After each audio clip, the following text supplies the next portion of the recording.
Paul was sitting at his desk and he thought to himself, what if a miracle happens? He looked down at his scratch card.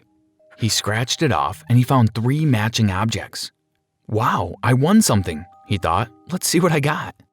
So he went ahead and scratched off the section to find out how much he had actually won. He was in shock as he had just won $3 million. Paul is a data analyst who had recently joined the company. He had just finished the initial training with some of his colleagues and was ready to work on his own. His boss was encouraging Paul to pay close attention to the reports as he was working with important information. His colleagues were there to always support him, so that made him feel very comfortable in his new role. This was a new beginning for Paul after a very interesting journey. After studying accounting, Paul got a job as an assistant accountant. At home, Paul had his own plans and goals that he wanted to achieve. His main focus was to become wealthy. He lived in a nice house that he purchased as soon as he got a good mortgage deal from the bank. Having a house was something that he wanted to get early in his life, as everyone around him said that a house was an investment. At work, he had a pretty clear plan in place, and he imagined it like this: to start as a junior accountant, then get promoted to accountant. After that, to become a management accountant, finance manager, finance controller, and eventually finance director. Paul was working hard, and within 1 year he was promoted and got a pay raise. His boss was really happy with Paul's performance. Paul decided to treat himself with a nice holiday to celebrate his achievement. In his new role, he took on new responsibilities and kept working hard. He would often stay late just to make sure that the job was completed on time. Paul had a good relationship with Steve, who was the finance manager. During one of their meetings, Steve said that one of the company's management accountants would be leaving soon, and he would like Paul to take that position.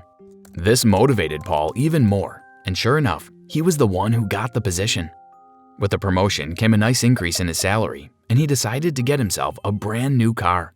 Everything seemed to be going in the right direction, but even after getting a number of promotions, he was still struggling to save money. One weekend, Paul was speaking with one of his friends who had recently left his job to start his own online business. He said that he purchased the online course, and if everything goes according to plan, then he should be making $10,000 per month very soon. When Paul got home later that day, he kept thinking about his friend and his current situation with his work. He was working hard, but even if he kept climbing his corporate ladder, it would take years to earn the big money. His friend, however, would be making thousands of dollars in just a few months and travel to amazing destinations whenever he wanted. That evening, Paul made a big decision. The following Monday, Paul called his boss and said that he was leaving the job. His boss was not happy that Paul didn't have a formal notice, but Paul had made up his mind. After that, Paul called his friend to ask him about the course that he had purchased. With the little bit of money that he had saved, he purchased the same online course in hopes to make the big money fast. For the next couple of weeks, he would spend his days going through the course material and learning everything he could. He met up with his friend constantly to talk about their new business and exchange different ideas. During the course, Paul was building an e-commerce store in hopes to cash in fast. Paul eventually launched his online store. He didn't have money to run ads, so he used social media to drive traffic. But after weeks of trying, he hadn't made any sales. Paul spoke with his friend, and he was in a similar situation. He was running some ads but still failed to make any sales from his store. It didn't take long for Paul to realize that his business idea had failed.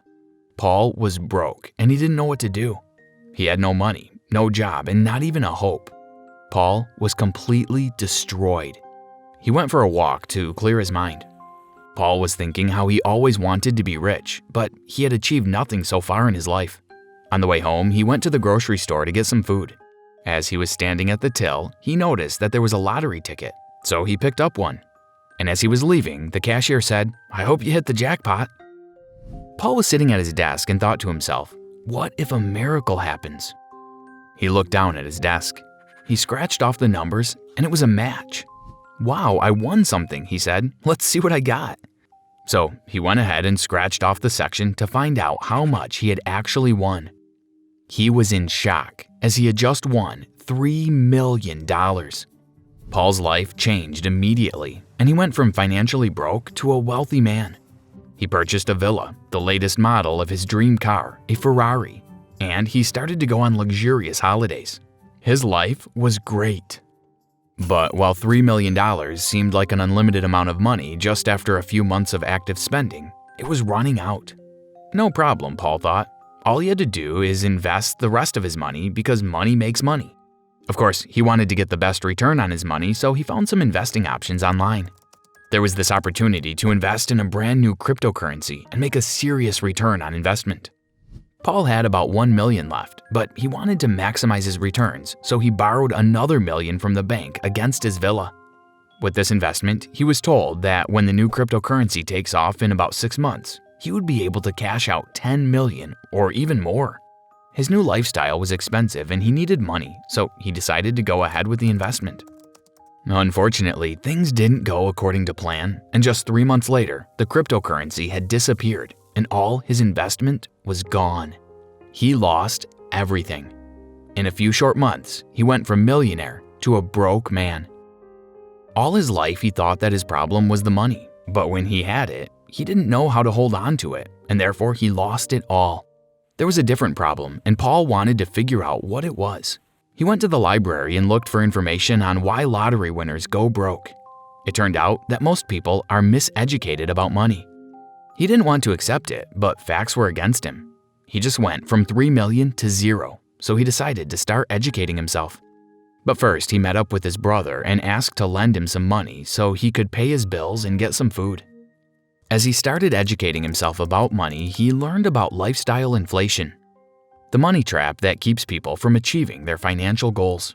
Lifestyle inflation occurs when a person's expenses are increasing alongside their income. Paul could identify that this is what was happening when he was getting a pay raise as an accountant and instantly getting himself a new car. So he decided to start from the beginning. Paul got a job as a data analyst in a small tech company. With his accounting education, it was a good fit for him. He created a budget for himself so that he could see how much money was coming in and how much was going out. He started limiting his expenses and quickly saved some decent money. A few years later, he was promoted multiple times, and Paul was one of the key members in the company. He had also started his own consulting business to help small businesses to manage their finances. Paul was often spending his time in the library to read some books and keep educating himself about business, mindset, and money. In the end, he realized that he was having money issues early in his life due to the fact that he was miseducated about money. It's not about how much money one has, but it's about knowing how to deal with it. And once Paul decided to take it seriously and learn about it, he was able to handle his money properly. It didn't matter if he eventually decided to stay in his corporate job or if he chose to focus only on his own business. He was still able to build his financial freedom from the ground up because he had figured out the money game.